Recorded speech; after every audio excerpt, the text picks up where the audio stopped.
Hello everyone. मैं किरोड़ डडसना, सहायक प्राध्यापक कंप्यूटर साइंस। आज का टॉपिक है ई कामर्स। ई कामर्स ज़्यादातर होता क्या है, सबसे पहले कामर्स को समझते हैं। कामर्स मतलब होता है व्यापार। व्यापार में क्या होता है, अभी तक हमने देखा है कि हम पैसे लेके जाते हैं किसके पास, दुकान में हम सामान अपने पसंद का खरीदते हैं। खरीदने के बाद क्या करते हैं, बिलिंग करवाते हैं। बिलिंग करवाने के बाद हम पैसे देते हैं। पैसे देने के बाद हम सामान लेकर के घर आ जाते हैं। ये हमारा ट्रेडिशनल कॉमर्स हो गया, जैसे आज तक हम देखते हुए आ रहे हैं। लेकिन ई कामर्स होता क्या है, इलेक्ट्रॉनिक माध्यम के द्वारा किसी भी प्रोडक्ट या सर्विस किसी भी प्रोडक्ट या सर्विस का खरीदी या बिक्री करना होता है। इलेक्ट्रॉनिक माध्यम जैसे क्या क्या हो सकता है, इंटरनेट। जाहिर सी बात है, ई कामर्स में इंटरनेट का उपयोग करना नेसेसरी होता है। उसके साथ साथ टीवी भी है। उसके साथ साथ टीवी उसके साथ साथ टीवी और रेडियो एडवर्टाइजिंग वगैरह होते रहता है। उस चीज़ का हम क्या कर सकते हैं, यूज करके हम सामान खरीद सकते हैं। इसका बेस्ट एग्जांपल हम जानते हैं, इसका बेस्ट एग्जांपल हम ये मानते हैं कि अमेजॉन, फ्लिपकार्ट, स्नैपडील, ये हमने देखा है अभी तक।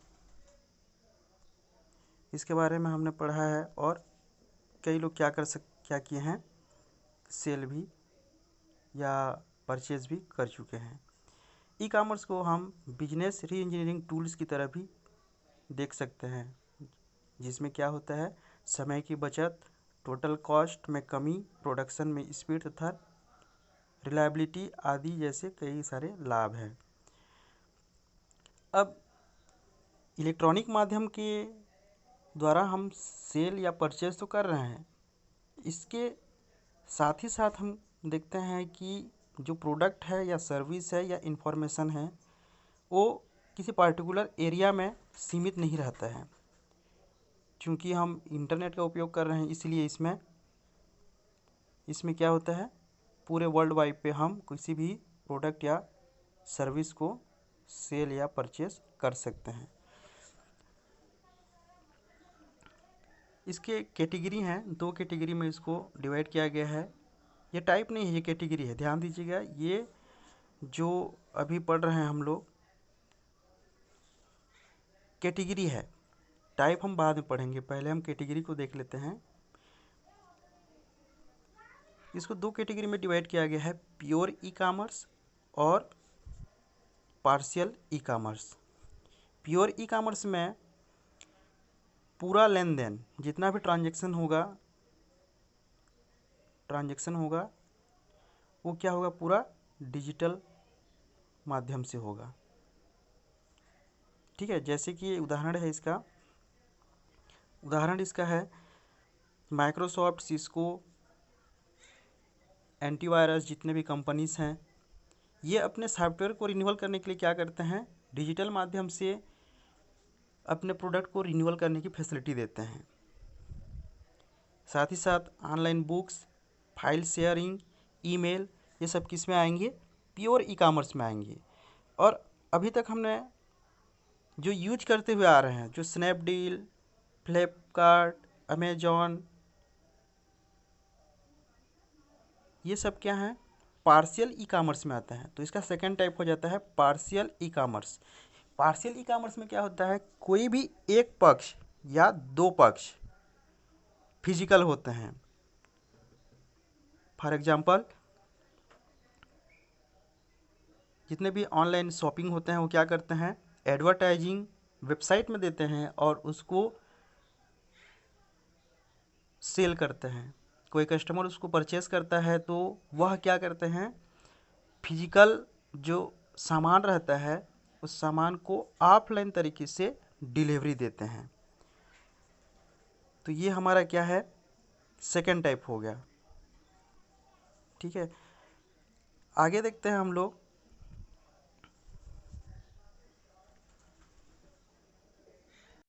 आगे देखते हैं हिस्ट्री ऑफ ई कामर्स। इसको ईयर वाइज मैंने कैटेगराइज कर दिया है, साथ ही साथ और भी बहुत सारे हैं, लेकिन मैं उसको ईयर वाइज कैटेगराइज कर दिया हूँ। तो 1948 से ये पहला शुरू हुआ था। बर्लिन एयरलिफ्ट के दौरान कुछ इन्फॉर्मेशन को इलेक्ट्रॉनिक माध्यम से क्या करना था, ट्रांसफ़र करना था 1948 में। फिर 1960 में इंडस्ट्री ग्रुप के मध्य क्या किए, कॉपरेट किए और कॉमन इलेक्ट्रॉनिक डेटा फॉर्मेट के लिए ये सबसे पहले प्रयास किया गया। ये फॉर्मेट केवल परचेसिंग, ट्रांसपोर्टेशन और फाइनेंस डेटा के लिए थे तथा जो प्राइमरी रूप से डेटा इंडस्ट्री ट्रांसमिशन के लिए उपयोग में लाए गए। 1979 में माइकल एल्ड्रिच ने ट्रांजैक्शन प्रोसेसिंग कंप्यूटर के साथ टेलीफोन लाइन को एक टीवी सेट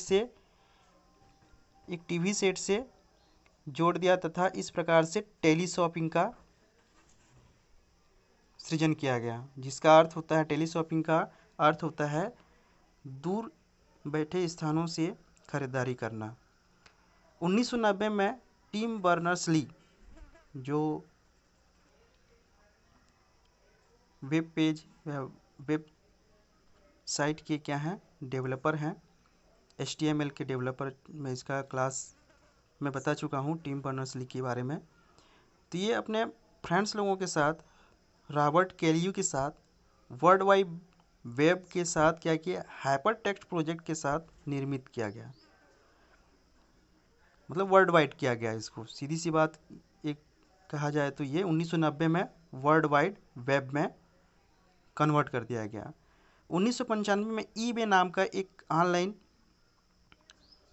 नीलामी के लिए साइट बनाई गई थी। तो इस प्रकार से हम 1948, 1960, 1979, 1990 और 1995 में ये ओवरव्यू बताया हूँ मैं आप लोगों को। इसके अतिरिक्त और भी किए गए हैं।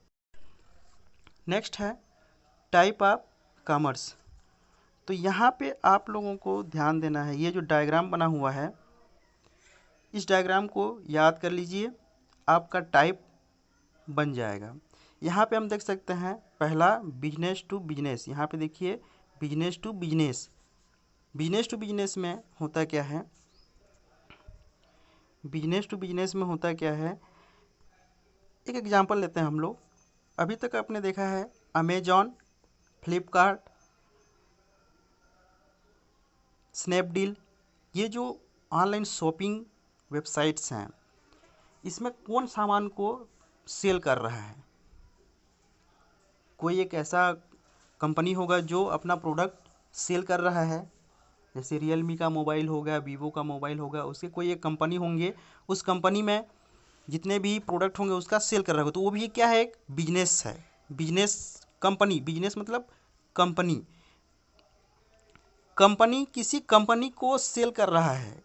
कोई भी एक कंपनी किसी दूसरे कंपनी को क्या कर रहा है, सेल कर रहा है। तो यहाँ पे क्या हो जाएगा हमारा business to business e commerce. Second type है इसका बिजनेस टू कंज्यूमर। यहाँ पे देखिए, यहाँ आ जाते हैं, ठीक है। अब नेक्स्ट हमारा सेकेंड टाइप क्या है, बिजनेस टू कंज्यूमर। तो हमारा ये डायग्राम चलेगा, ठीक है, बिजनेस टू कंज्यूमर, या यहाँ पे चल सकते हैं। यहाँ इसका एग्जांपल है अमेजॉन, फ्लिपकार्ट, स्नैपडील। जैसे आप अभी तक ऑनलाइन शॉपिंग कर रहे हैं, कोई कंपनी इंटरनेट का यूज करके अपने सामान को कस्टमर या कंज्यूमर को सेल या कोई सर्विस प्रोवाइड करता है, तो यहाँ पे business to consumer e commerce होगा। थर्ड है बिजनेस टू गवर्नमेंट। यहाँ पे अब इसका टाइप हो जाएगा यहाँ, ये वाला, ठीक है, बिजनेस टू गवर्नमेंट। कोई बिजनेस, कोई कंपनी गवर्नमेंट को कोई सामान या कोई सेवा, प्रोडक्ट या सर्विस प्रोवाइड करा रहा है, तो यहाँ पे business to government e commerce होगा। जैसे कि कंपनीज, कई सारे कंपनीज अपने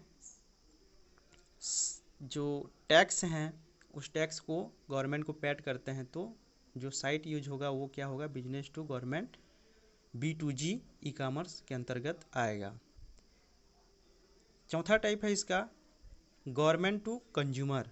अब यहाँ पे देखिए ये वाला मान लेते हैं हम लोग, business to government to consumer, ये ऐसे मानो चाहे ऐसे मानिए, ये गवर्नमेंट टू कंज्यूमर। अब इसमें देखिए कोई गवर्नमेंट कस्टमर को किसी वेबसाइट या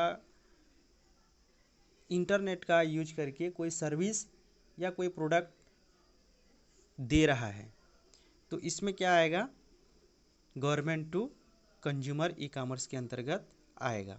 इसका एग्जांपल है जैसे अभी PM आवास का आ रहा है, PM आवास गवर्नमेंट का है लेकिन वो कंज्यूमर को डायरेक्ट क्या कर रहा है, ये प्रोवाइड कर रहा है, तो ये गवर्नमेंट टू कंज्यूमर के अंतर्गत आएगा।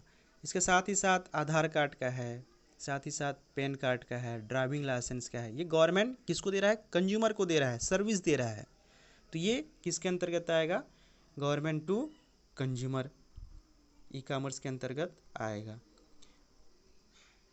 पांचवा टाइप है कंज्यूमर टू कंज्यूमर।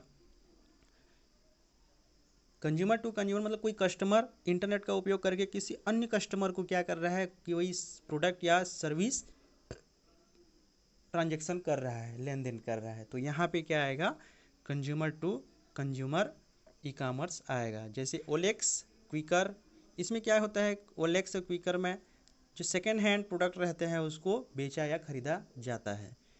तो इस तरीके से आप ये डायग्राम को पूरी तरीके से याद कर लीजिए, ये डायग्राम आपको पूरे एग्ज़ाम तक काम में आएगा। वीडियो को 2 बार देखिए, समझ में नहीं आता है तो आप बिल्कुल मेरे नंबर पे कॉल करके पूछ सकते हैं। Thank you.